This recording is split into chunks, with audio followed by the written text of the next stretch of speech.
Apel akbar yang digelar di kantor Wali Kota Tidore, Kepulauan Maluku Utara pada hari Senin diwarnai kericuhan. Pegawai P3K marah usai mendengar rencana pegawai kontrak akan dirumahkan.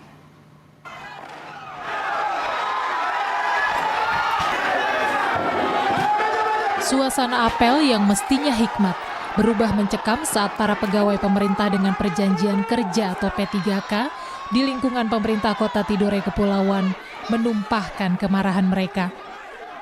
Mereka protes usai mendengar rencana pegawai kontrak akan dirumahkan.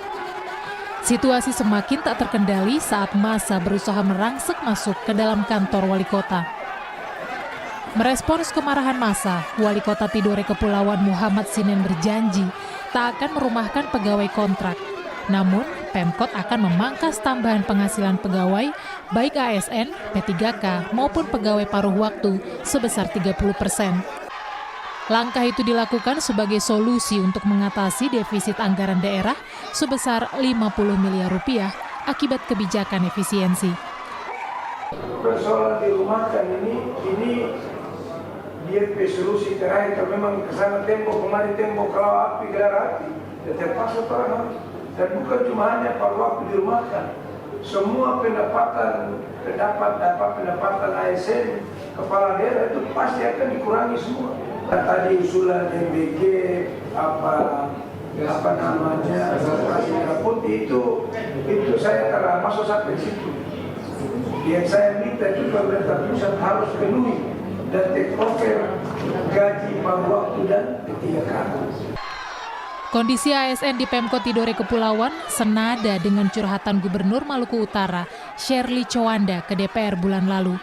Di hadapan DPR, Chowanda mengaku Pemprov Malut tak lagi punya uang untuk membayar gaji para P3K hingga akhir tahun 2026. Karena kami sekarang tidak punya cash flow untuk membayar gaji P3K sampai dengan akhir tahun.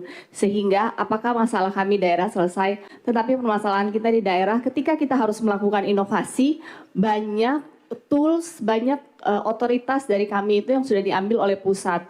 Sehingga kami pun tidak memiliki ruang untuk bisa berinovasi. Di Maluku Utara, DAU kita itu cuma 960 sekian miliar. Sedangkan belanja pegawai kita tuh 1,1 triliun. Artinya belanja pegawai kita tuh sudah melebihi DAU. Pemerintah pusat memangkas anggaran transfer daerah sebesar 848 triliun rupiah menjadi 650 triliun rupiah. Hal ini membuat kepala daerah mesti berhemat sambil tetap memastikan pembangunan daerah tetap maksimal. Agus Supriyanto, Kompas TV, Kota Tidore, Maluku Utara.